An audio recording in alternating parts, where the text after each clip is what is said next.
እንኳን ለገና በዓል በሰላም አደረሳችሁ።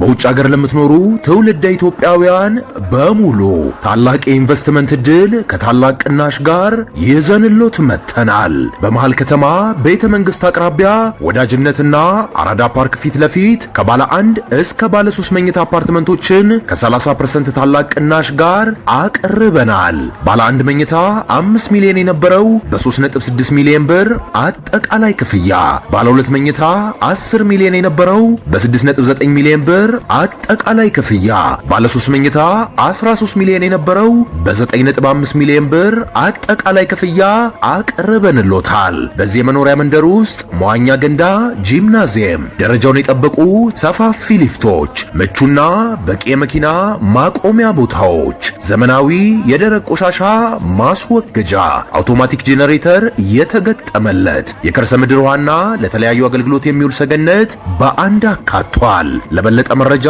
ከታች ባለው ስልክ ይደውሉ። የጦርነት ዋዜማና የጽምዶ እንቅስቃሴ፣ ይሄ እንደ መረጃ ማጠር አድርገን የምንመለከተው ሐሳብ ነው። የተወሰኑ ሐሳቦችን አነሳላችኋለሁ። አንዳንዶቹ መረጃዎች ናቸው። መረጃዎቹን ነው የምሰጣችሁ። በአሁኑ ሰዓት እየታዩ ያሉት ነገሮች በህወሓትና በፌዴራል መንግስቱ መካከል የጦርነት ዋዜማ እየመጣ ይመስላል። አንዱ ማንሳት የፈለኩት እሱን ነው። እኛ እየደረሱን ያሉት መረጃዎች፣ ሁኔታዎች ወደ ጦርነት አፋፍ እየሄዱ መሆናቸውን የሚያመላክቱ ናቸው። በጣም መጥፎ መርዶ ነው። ነገር ግን የጦርነት አዝማሚያ እየመጣ ነው ያለው። እንዴት እናስቀረዋለን አላቅም። ግን የምንመለከተው ነገር በጦርነት ዋዜማ ላይ መኖራችንን የሚያሳይ ነው። የህወሓት የጦር አዛዦች እና ስብሰባ አድርገዋል። የአመራር ለውጥ አካሂደዋል። የህወሓት ስራ አስፈጻሚ ስብሰባ አድርገዋል። ስብሰባቸውን አጠናቀዋል። ውሳኔዎች አሳርፈዋል። ኤርትራ ሰንብቶ የተመለሰው ጀነራል ፍስሐ መንጁስ ጽምዶን በተመለከተ ማብራሪያ ሰጥቷል። የህወሓት ታጣቂ ኃይሎች የፕሮፓጋንዳ ኃላፊው ሰሞኑን በሚዲያ ወጥቶ የጦርነት መግለጫ ተናግሯል። ጽምዶች በሱዳን በኩል እና በኤርትራ በኩል ሌላ ዙር ስብሰባ እያደረጉ ነው ያሉት፣ ዝግጅት እያደረጉ ነው ያሉት። የነዚህ ሁሉ ድምር ውጤት ነገሮች ወደ ጦርነት የሚያመሩ መሆናቸውን የሚያመላክት ነው። የደረሱንን ነገሮች ላንሳላችሁ። የህወሓት ማዕከላዊ ኮሚቴ እና የህወሓት ታጣቂ አዛዦች የነበራቸውን ስብሰባ ዛሬ አጠናቀዋል። በጋራ መድረኩ በኋላ በተገናኙበት የመራው ስብሰባውን ዶክተር ደብረጽዮን ገብረ ሚካኤል ነው ስብሰባውን የመራው። ዋነኛ አጀንዳቸው 3 ነው የነበረው። ቁልፍ ተብሎ የሚጠቀሱት 3 አጀንዳዎች ናቸው የተነሱት ባለን መረጃ ማለት ነው።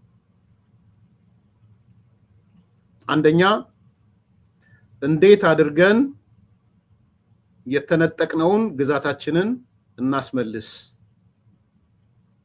በሚል ነው የተነጋገሩት። ባጭሩ የጦርነት ዝግጅታችን ምን ይመስላል የሚለውን ነው ያዩት። እንዴት አድርገን የተነጠቅነውን ግዛታችንን እናስመልስ በሚል ማለት ነው። ሁለተኛ፣ በትግራይ ምርጫ እንዲካሄድ መፍቀድ አለብን የለብንም የሚለው ላይ ነው የተነጋገሩት። እንደምታስታውሱት ምርጫ ቦርድ ለጀነራሉ ታደሰ ወረደ ደብዳቤ ጽፎለታል። ምርጫ መካሄድ አለበት ቶሎ ብላችሁ ጠቁሙን ብሏል። እስካሁን መልስ ሰጣለሁ ብሎ ከአዲስ አበባ ከሄደ በኋላ ታደሰ ወረደ መልስ አልሰጠም። ስለዚህ መልስ ስላልሰጠ መልስ እንዲሰጥ ደግሞ ህወሓት መሰብሰብ ነበረበት፣ ታጣቂዎቹ መሰብሰብ ነበረባቸው። ስለዚህ ታጣቂዎቹና ህወሓት ነው የወሰኑት። ጊዜያዊ አስተዳደሩ አይደለም የወሰነው። በትግራይ ምርጫ እንዲካሄድ መፍቀድ አለብን የለብንም የሚለው ውይይት ያደረጉበት ነው። ሶስተኛው ከትግራይ ህዝብ እየሰበሰብን ያለነውን 10 ቢሊዮን ብር አካባቢ መዋጮ የፈጠረው ቅሬታ እንዴት እንፍታው የሚል 3 ነገሮች ነው የተወያዩት ማለት ነው። በዋናነት ዋና አጀንዳቸው እነዚህ ናቸው። ምን ተወሰነ? ምንድናቸው ውሳኔዎቹ እና የተቀመጡት አቅጣጫዎች? አንደኛ ግጭቱ ወይም ጦርነት ሊሆን ይችላል። ግጭቱ በሚመለከት በትግራይ ሰራዊት በኩል ሙሉ ዝግጅት አጠናቀናል ብለዋል። ሙሉ ዝግጅት ሬዲ ሆነናል፣ ሁሉ ዝግጁ፣ ሁሉ ሙሉ ብለዋል የትግራይ ታጣቂ አዛዦች። ይሄን የተገመገመው በግልጽ መነጋገር ስለሚያስፈልግ ማለት ነው። ሰራዊቱ ሙሉ ለሙሉ ተዘጋጅቶ ዝግጅቱን ጨርሷል ብለዋል። ነገ እኔ ሰሜንዝ ምናምን ተብሎ እንዳይመጣ ኦፍ ኮርስ ሰሜንዝ የለም፣ አሁን በዚህ ሰዓት የሚያጠቁት ነገር የለም። ነገር ግን ያው ጦርነት ነው የሚጀምሩት። ያም ሆነ ግን ሙሉ ዝግጅታችንን አጠናቀናል ብለዋል። የቸገረን አንድ ነገር ነው። እንደ ድሮ የትግራይ ህዝብ ምልአተ ህዝቡ ከኛ ጋር አይደለም። እሷ ብቻ ነው የተቸገረችን። ጦርነትን የሚደግፍ ህዝብ አላገኘንም ብለዋል። እንደ አንድ የጨነቃቸው ከህዝቡ ጋር የተያያዘው ነገር ነው። ደጀን እናገኛለን ወይ የሚል ስጋት ነው ያላቸው። ሁለተኛ ስጋት ግጭቱን ስንጀምር ወይም ጦርነቱ ከተጀመረና ወደ ሙሉ ከሄደ ህዝቡ ትግራይን ለቆ ወደ መሃል ሀገር ይሄዳል።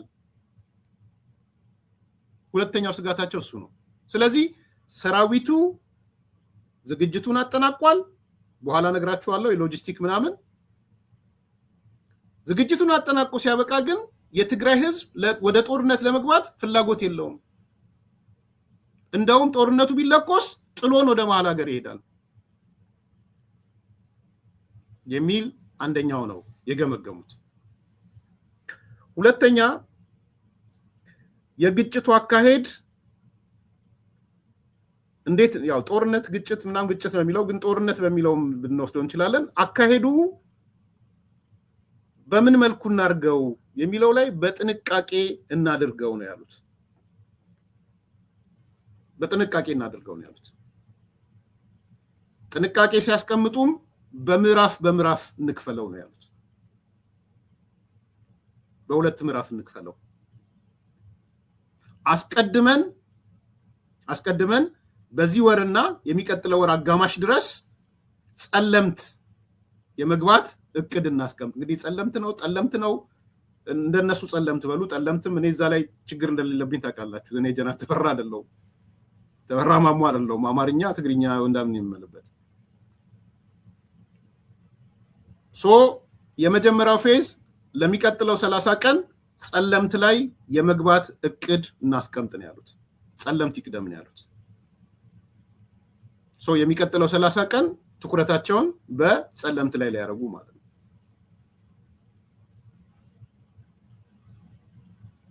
ምዕራፍ በምዕራፍ ፌዝ ባይ ፌዝ ነው ያሰቡት። ፌዝ ባይ ፌዝ ሲያስቡ መጀመሪያ ጸለምት ላይ ለሚቀጥለው 1 ወር፣ እዛ ግን ሲያስቀምጡ ምን አሉ? ይህን በመናደርግ ሰዓት ነገሮች ወደ ሙሉ ጦርነት ያመራሉ ተብሎ ከታሰበ ግን አቅም ስለሌለ እናፈገፍጋለን።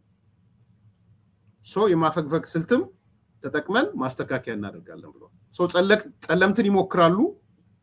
የሚቀጥለው ወር ለሚቀጥለው 30 ቀን ጸለምትን ከሞከሩ ወይም ጠለምትን ከሞከሩ በኋላ አይ ዶንት ኬር ብያቸዋለሁ። እኔ ጠለምት በጸና በጣም ያልጣላም እንደ ያፓ ጊዜ አሸነፍናቸው እንዳይሆን ማለት ነው። ወደ ኋላ እንዳልመለስ ነው። ሞክረን ያ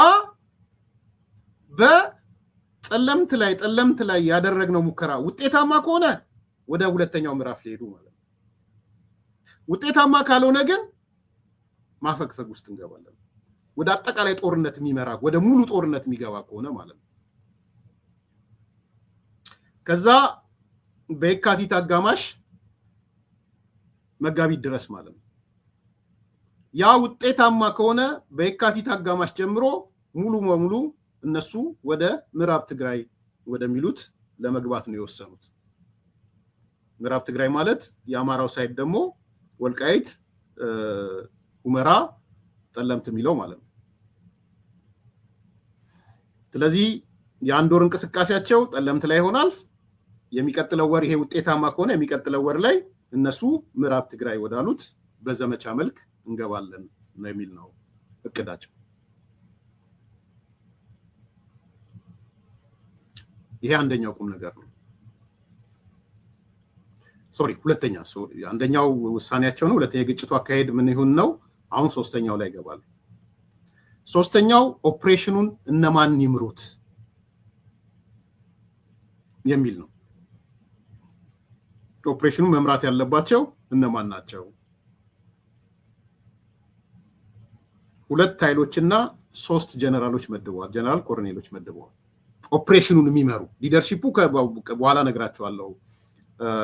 ከታደሰ ወረደ ወደ ወዲምበቴ ተቀይሯል። ታደሰ ወረደ ስልጣኑን ነጥቀውታል። የስልጠና ክፍል ኃላፊው ወደ ምግበይ ተሰጥቶታል። በአጠቃላይ ስልጠናውን የሚመራው የደህንነት ክፍሉን የሚመራው ማሾ የሚባል ተሰጥቶታል። በተመሳሳይ የጽምዶን የሚመራው ፍሳ መንጅስ ሆኗል። እሱ እንደተጠበቀው ነው። ይሄን ኦፕሬሽን ግን የሚመሩ ሰዎች ይሄን የጸለምትን እነሱ የሚሉትን ወይም ጸለምትን እና የካቲት ወር አጋማሹ ማለት ነው። ሶስት ሰዎች ነው የተመደቡት። አንደኛው ጀነራል አብርሃ ድንኩል የሚባለው ነው። ሁለተኛ ወዲ ያዘል ወይም ወርቃይኑ የሚባለው ነው። ወርቃይኑ በነገራችን ላይ የኔ ተማሪ ነበረ። ዋና ስሙ ፍሳ ነው። ወርቃይኑ የተባለበትም ያው ከአይኑ ጋር በተያያዘ ነው። ወርቃይኑ ነው የሚሉት። ያም ሆነ ፊዚካል ነገር አላነሳም፣ ግን ወርቃይኑ ነው ሁለተኛ የሚመራው። እኔ ሳስተምረው ኮሎኔል ነበር በነገራችን ላይ፣ አሁን ጀነራል ሆኗል። ሶስተኛው ጸጋዬ ማርክስ ነው የሚመራው። በአርሚ ደረጃ 2 አርሚዎች ናቸው። አርሚ 50 እና አርሚ 70 ማለት ነው። አርሚ 50 እዚሁ ያለ ነው። አርሚ 70 ከሱዳን የሚመጣው ማለት ነው። ስለዚህ አብርሃ ድንኩል፣ ወዲ ያዞል ወይም ወርቃይኑ፣ ጸጋዬ ማርክስ፣ አርሚ 50፣ አርሚ 70 የቤት ስራ የተሰጣቸው ለነዚህ ነው። ኦፕሬሽን የሚመሩት ሰዎች ተመድበዋል ማለት ነው። አራተኛ ሎጂስቲክ ነው። ሎጂስቲክ ትጥቅና ስንቅ ማለት ነው። በግምገማቸው ላይ ነደብረ ጽዮን ባሉበት የገመገሙት ምንድነው? ለሰራዊቱ የሚያስፈልገንን የ6 ወር ሙሉ ዝግጅት አጠናቀናል ብለዋል። ሰራዊታችን የሚያስፈልገውን የ6 ወር በጀት ሙሉ ለሙሉ አሟልተን ጨርሰናል ብለዋል። ኢንክሉዲንግ ነዳጅ የ6 ወር ዲፖ አከማችተናል ብለዋል። ስለዚህ ትጥቅም፣ ምግብም፣ ነዳጅም ሁሉም ሁሉ ዝግጁ ሆኗል ለ6 ወር ማለት ነው። የጦርነትን ለ6 ወር ማስቀጠል የሚችል የሎጂስቲክ አቅም ፈጥረናል፣ የትጥቅ አቅም ፈጥረናል የሚል ነው የገመገሙት። ይሄ አንደኛው ግምገማ ነው። ሁለተኛ ምርጫን በተመለከተ ነው። ምርጫን በተመለከተ ምንድን ነው ያሉት የሚለው ላይ ማለት ነው። ምርጫን በተመለከተ አንድ አቅጣጫ ነው ያስቀመጡት።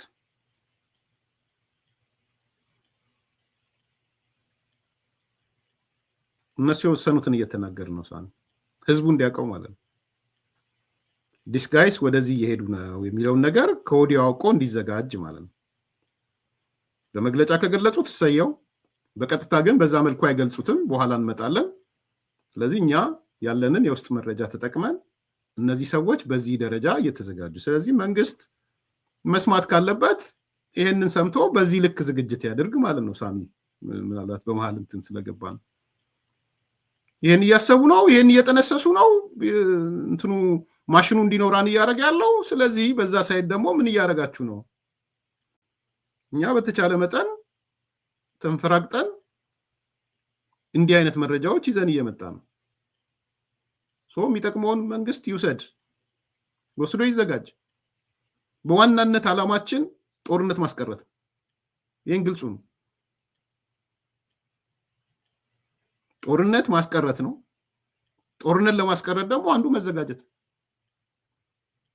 እኔ የጦርነት ጠበብት አይደለሁም፣ ግን የጦር ሰዎች በየጽሁፎቻቸው ትልልቅ የጦር ጠበብት የሚባሉት ጦርነት ማስቀረት ትፈልጋለህ? አዎ፣ እንግዲያውስ ተዘጋጅ ነው የሚሉት።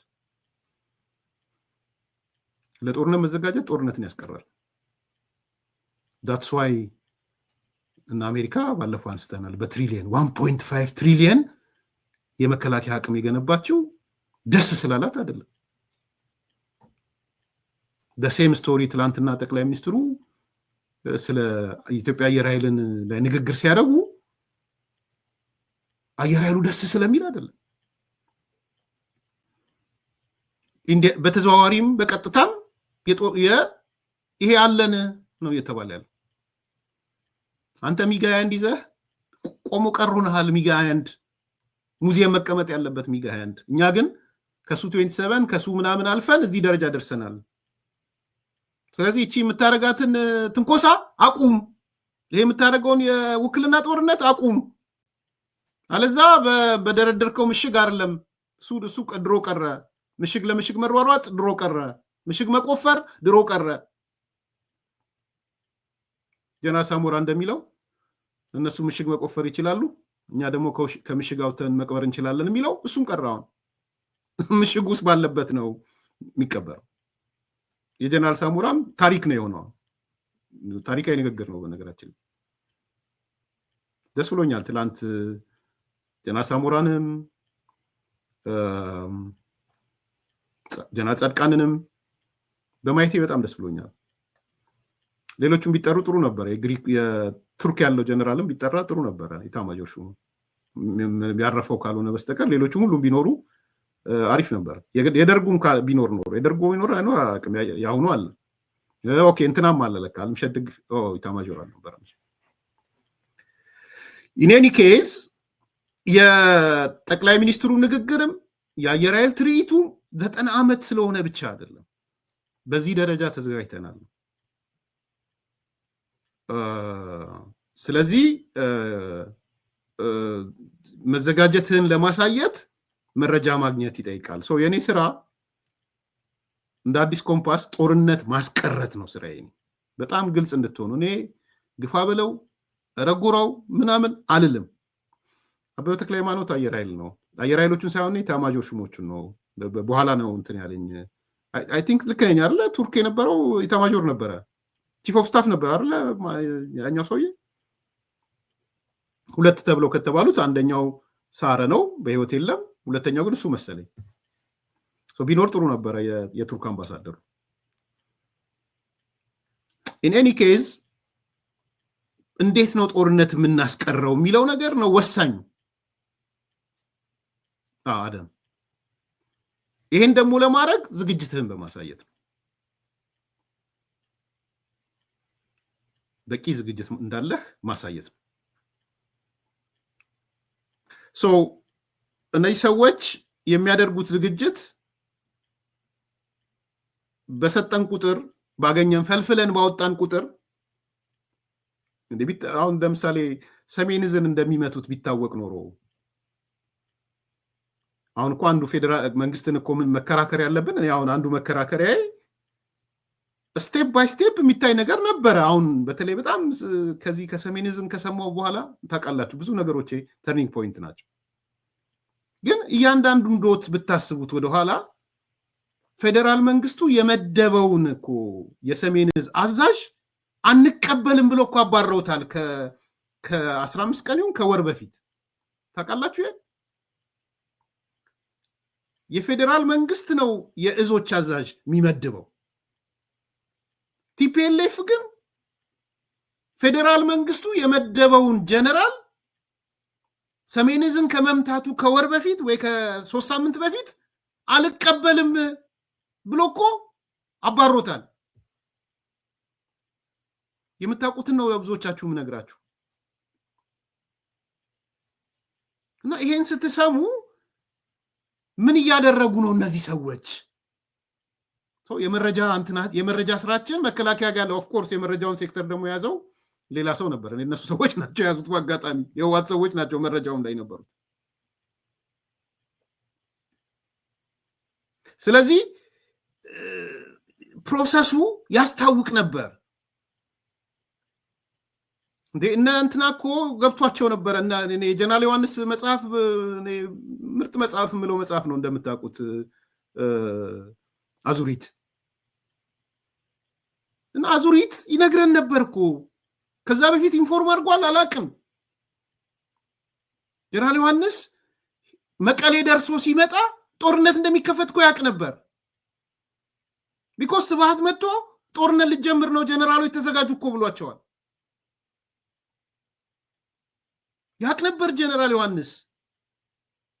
እንዲህ ነገር ወዴት ነው እየሄደ ያለ? እሱም ብቻ አይደለም ይመጣል። መጥቶም ተፈራ ዋልዋን ለማግኘት ሞከረ፣ ጻድቃንን ለማግኘት ሞከረ፣ አባዱላን ለማግኘት ሞከረ። በመጽሐፉ ላይ ኧረ ይሄ ነገር ጦርነት ኩክ እያደረጉ ነው።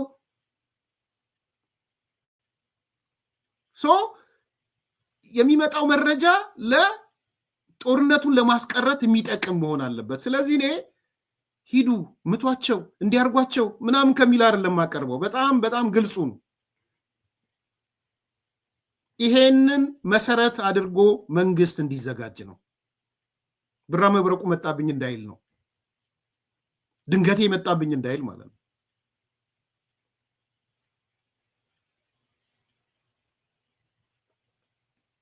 ይሄንን እንድታስቡልኝ ይፈልጋለሁ። ወይ የምናገርበት መንገድም የምናገርበት አግባብም ያን ነው። ጦርነትን ለማስቀረት የምንሄድበት ነው። ኦኬ። ምርጫን በተመለከተ አንድ ውሳኔ ነው የወሰኑት። አቅጣጫን ያስቀመጡት አቅጣጫ የተገዳው ሰሜንዝም አነበዋለሁ። ፕሊስ ኢትዮጵያ ያላችሁ ሰዎች እናፈወርቅን ላኩልኝ እላለሁ። ሌሎችንም አነበዋለሁ። የተገዳው ሰሜንዝ እዚህ አላገኘሁትም። በነገራችን ላይ ሶስት ዛሬ 2 መጽሐፍ ቃል ገብቻለሁ። አንደኛው የዶክተር መጽሐፍ ነው።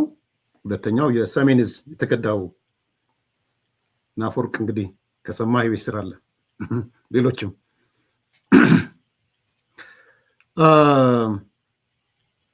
ምርጫን በተመለከተ አንድ አቅጣጫ ነው ያስቀመጡት። ያስቀመጡት ነገር ምንድነው? ምርጫ ያስፈልገናል። ምርጫ መደረግ የለበትም ካልን ከሁሉም አቅጣጫ ተቀባይነት ያሳጣናል። ስለዚህ የፕሮፓጋንዳ መስመራችንን እናስተካክል። ምን እንበል ነው እያሉ ያሉት? ኮት አደርጋለሁ። ምርጫ ያስፈልጋል እንበል፣ ግን ደግሞ ሁሉም የትግራይ ግዛቶችና አካባቢዎች ሳይመለሱ፣ ተፈናቃዮች ወደ ቦታቸው ሳይመለሱ እና ለምርጫ ሳንዘጋጅ እንዴት ወደ ምርጫ መግባት እንችላለን የሚል አቀራረብ እንከተል ብለዋል። ስማርት ሙቭ ነው። አንዳንዶች የረጎራው እዚህ አዳዲሶቹ ድመቶች ረጎራው ሲሉ ነበር። እንተያያታለን ትግራይ ውስጥ ምርጫ ይካሄድና ምናምን እያሉ ሰምታችኋታል። አዳዲስ ድመቶቹን ሰምታችኋቸው። ቲፒኤልኤፍ ግን ምን አቅጣጫ አስቀመጠ? አይ ምርጫ አይቻልም ምናምን ብለን ብንናገር ልንወገዝ ነው፣ ውግዝ ከማሪዎስ ልንባል ነው። ስለዚህ ያለን አማራጭ ምርጫ ያስፈልጋል። በጣም ጥሩ ነገር ነው። ሀገር በምርጫ ነው መተዳደር ያለባት። ነገር ግን ናትች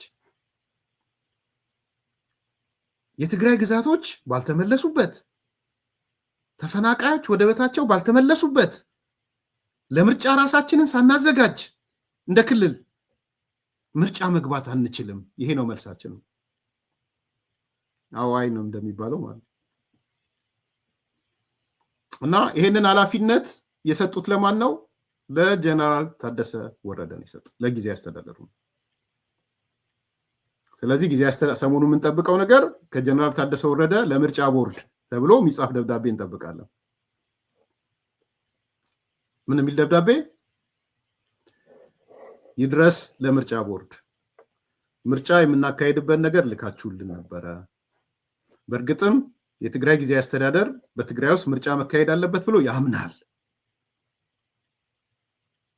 ነገር ግን ምርጫውን ለማካሄድ የተነጠቅነው ግዛታችን መመለስ አለበት። ሳይመለስ ምርጫ ማካሄድ አንችልም።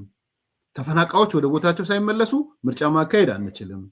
የምርጫ ዝግጅትን በቂ ዝግጅት እያደረግን አይደለንም የሚል መልስ ጀነራል ታደሰ ወረደ ለምርጫ ቦርድ ይልካል ማለት ነው።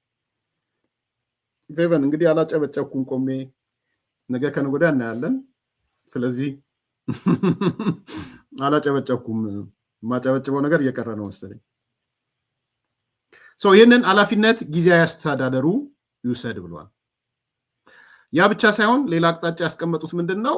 ብቻችንን ከምንደበደብ፣ ብቻችንን ከምንወገዝ ጀነራል ታደሰ ወረደ የትግራይ ተቃዋሚዎችን በሙሉ ጥራቸው ተብሏል። እነ ባይቶናን፣ እነ ሳልሳይ ወያኔን፣ እነ አረናን፣ ሌሎቹን ጥራቸውና ተመሳሳይ አቋም እንዲወስዱ አድርጋቸው። እምቢ ካሉ እንኳን በትግራይ ህዝብ እናጋልጣቸዋለን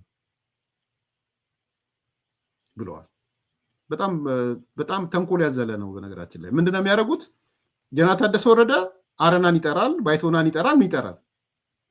ምርጫ ካሉ እንደምታወሩት 40% የትግራይ መሬት ሳይመለስ ነው ምርጫ የምትሉት ይሏቸው ነው። ቅርቃር ሊከቷቸው።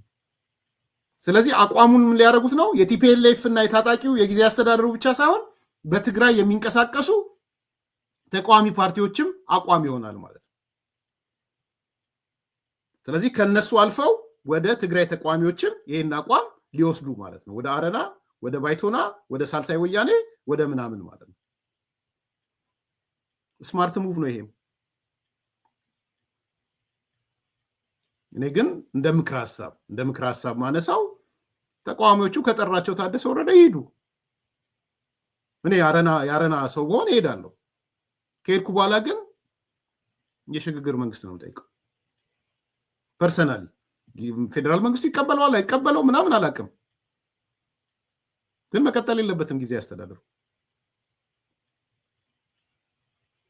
ስለዚህ ከፖለቲካ ፓርቲዎቹ የተውጣጣ ነገር እንዲመጣ ታደሰ ወረደ ሁለት ወር ነው የቀረው መሰለኝ ከሆነ ታደሰ ከሁለት ወር በኋላ ይቀየራል በነገራችን። ስለዚህ ከዚህ በኋላ ታደሰ የማይሆንበት እሱ የፌዴራል መንግስቱ ስልጣንና ኃላፊነት ነው። ግን ስብጥሩ የሁሉም የፖለቲካ ፓርቲዎች ወደ ነበረ የጌታቸው ረዳ ጊዜ በነበረው እንዲመለስ ማለት ነው። ያም ሆነ ግን አሁን ያሰቡት ያው ለተቃዋሚዎቹም እየነገርኳቸው ነው። በአንድ በኩል ጀነራል ታደሰ ወረደ ተቃዋሚዎቹን ይጠራል፣ የተቃዋሚዎቹም አቋም ያደርገዋል። ይህን አቋም በትግራይ የሚንቀሳቀሱ ተቃዋሚዎች ማለት የእነሱም አቋም ካደረገ በኋላ እሱን ሰብስቦ ይልካል። ለማን ነው የሚልካው? ለምርጫ ቦርድ ይልካል። ይሄ ነው ያሉት መረጃዎች። ሌላው ከጽምዶ ጋር የተያዘ ነው። ጽምዶ ጋር ጀነራል ፍስሐ ኤርትራ ሄዶ ነበረ። ኤርትራ ሰንብቶ ነው የተመለሰው። ሪፖርት አድርጓል እዚህ ለህወሓትና ለታጣቂው ኃይል። በጣም ኢንተረስቲንግ ነገር ነው ሪፖርት ያደረገው። ምንድነው ሪፖርት ያደረገው? ሻዕቢያ በጣም ፈርቷል የሚል ነው ሪፖርት ያደረገላቸው።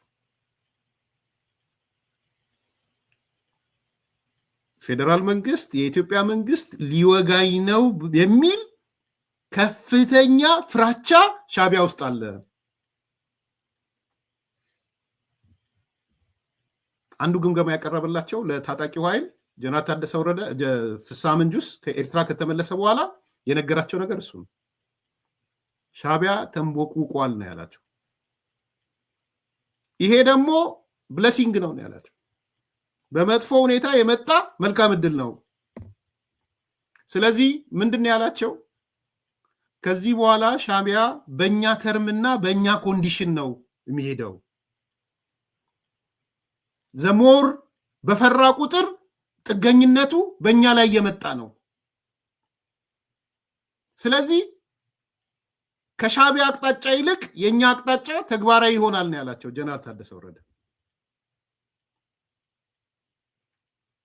ድሮ የኃይል ሚዛኑ ሻቢያ ይሄን አርጉ ነበር። አሁን ግን የሻቢያ መፍራት መንቦቅቦቅ ሞሮለስ የኛን ፓወር ከኛ ውጪ ምንም ማድረግ እንደማይችል ገብቶታል። ስለዚህ በእኛ ኮንዲሽን ሊመራ ይችላል። አንዱ ክርክር እንደምታስታውሱት በአፋር በኩል ይሁን ወይስ በወልቃይት ምናምን የሚለው ክርክር ነው። ስለዚህ ነው እነሱ ወልቃይት ምናምን እነሱ የፈለጉትን በወልቃይት ሳይድ ነው። ሰው በእኛ ተርም መመራት ይችላል። ዛት ሚንስ ሻቢያን እግራችን ስር እየከተት ነው ብሏቸው። ጽምዶን በጣም የሚፈልገው ከኛ በላይ ሻቢያ ነው፣ እኛም እንፈልገዋለን ብሏል። ሻቢያዎች በቀጥታ የኢትዮጵያ መንግስት ቢመጣባቸው አለቀልን ብለው ስለፈሩ እኛን ኢንስትሩመንት ማድረግ ይፈልጋሉ። እኛ ደግሞ ጉልበት ስላለን የመገዳደር አቅም አለን ከሻቢያ ጋር። ሶ በእኛ ፍላጎት በእኛ ተርም ይንቀሳቀሳል ሻቢያ ነው ያላቸው። አጨብጭበዋል። ዋይዘው እንደዛ ሲላቸው ባለን መረጃ ሶ እኛ በምዕራብ ትግራይ የሚሉት በእነሱ ብንጀምር፣ በጸለምት ብንጀምር፣ በምናም ብንጀምር ሻቢያ ላይ ይቃወም ይችላል። ከፍራቻ የተነሳ የኢትዮጵያ መንግስት ሊመጣብኝ ነው የሚል ፈርቷል። እኛ እንድንጠብቀው እና ፋኖች እንዲጠብቁት። በነገራችን ላይ ፍስሐ መንጁስና ዘመነ ካሴ ተገናኝተዋል። በጣም ይገርም። ተገናኝተው የመጨረሻ ነው የነገርኳቸው ያለሁት። አንዱ እያሰቡ ያሉት ምንድነው የትግራይ ታጣቂዎች ውስጥ የምዕራብ ትግራይ ተወላጆች የሆኑ ታጣቂዎች በነዘመነ አዲሱ ድርጅት ውስጥ ሄደው እንዲቀላቀሉ የሰው ኃይልም እንዲሄድ ማለት ነው። ምን ማለት ነው ገብቷቸዋል? የትግራይ ታጣቂ ውስጥ ነው ያሉት። ትግርኛ ተናጋሪ ሊሆኑ ይችላሉ። ቢኮዝ አብዛኞቹ የምዕራብ ትግራይ የሚባለው ወይም ወልቃይት፣ ጠለምት፣ ሁመራ የሚባለው ትግርኛ ተናጋሪዎች ናቸው በብዛት። ስለዚህ የጎንደር ፋኖ ወይም የጎንደር የሚባለውን ይሄ አዲስ ድርጅት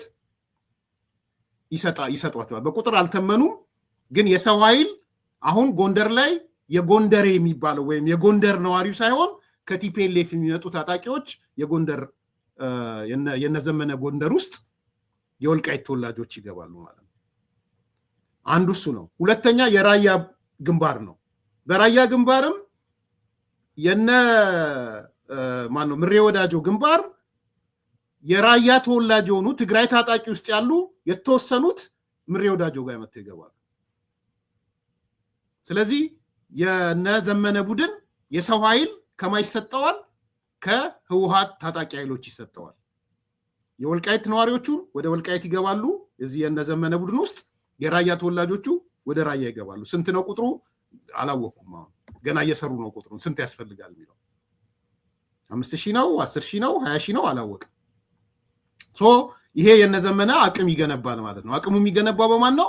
በትግራይ ልጆች ነው። አቅም ይገነባል በትግራይ ታጣቂዎች። የነ ምሬ ወዳጆ አቅም ይኖረዋል በትግራይ ታጣቂዎች ማለት ነው። ስለዚህ የሰው ኃይል አንዱ የተስማሙት ከነዚህ አካላት መጥቶ ወደዚህኛው እንዲገባ ተስማምተዋል። ሚሊተሪ ጽምዶ የተባለው ማለት ነው። ጥሩ ቃል ነው። ከዛ በኋላ ሎጂስቲኩንም አብሮ ይመጣል ማለት ነው። ስለዚህ በአንድ በኩል ቲፒኤልኤፍ ፖዚቲቭ ነገር ላይ ነው ያለነው። ሻቢያ በጣም ፈርቷል። ስለፈራል በእኛ ላይ ጥገኛ ሆኗል።